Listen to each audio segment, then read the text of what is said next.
Avant ça, tu sais que tu retrouves sur Archimède tous les cours de ton année expliqués et détaillés en vidéo que tu peux également télécharger en PDF sur ton ordinateur ou imprimer. Tu retrouves également toutes les méthodes de tous les chapitres expliquées étape par étape que tu peux également imprimer. Ensuite, pour mettre ça en pratique, soit tu prends ton propre énoncé en photo grâce à notre IA, ou bien tu retrouves ici une base de données d'exercices de difficulté croissante. Et sur chaque exercice, si tu as besoin, Archimède t'explique tout le raisonnement que tu dois avoir pour être capable de faire n'importe quel autre exercice.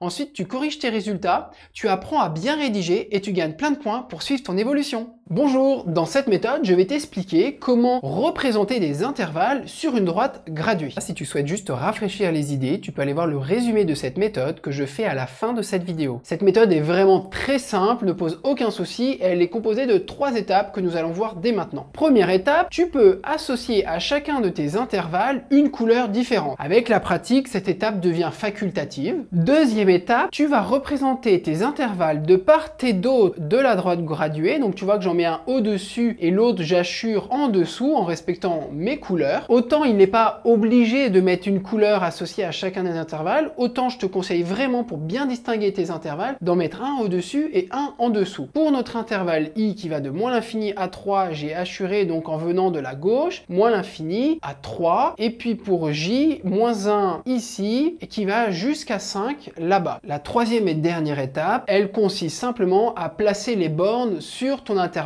au sein de la droite graduée. Donc nous, on ne prend évidemment pas moins l'infini, donc on n'a pas besoin de mettre de bornes ouvertes en moins l'infini, ça on le fait jamais. 3, c'est fermé en 3, donc je ferme mon crochet vert vers mon intervalle i en question, l'intervalle vert qui est assuré au-dessus de la droite. Et puis j, il est fermé en moins 1 et en 5, donc crochet tourné vers mes solutions, mon intervalle, et puis pareil pour 5, crochet fermé vers mes solutions pour bien montrer qu'on est fermé en moins 1 et en 5. Voilà, c'est la fin de cette méthode, je te la résume. Bonjour, dans cette méthode, je vais t'expliquer comment représenter des intervalles sur une droite graduée. Cette méthode est vraiment très simple, ne pose aucun souci, et elle est composée de 3 étapes que nous allons voir dès maintenant. Première étape, on peut, surtout quand tu débutes, attribuer une couleur à chacun de tes intervalles. Deuxième étape, on va assurer sur une droite graduée chacun de nos intervalles, et surtout, je te conseille de le faire de part et d'autre de la droite pour pas mélanger tes intervalles. Si possible, tu peux respecter une sorte d'échelle, mais là n'est pas l'important de l'exercice. Et enfin, troisième et dernière étape, il suffit de bien positionner tes crochets dans le sens indiqué par tes intervalles.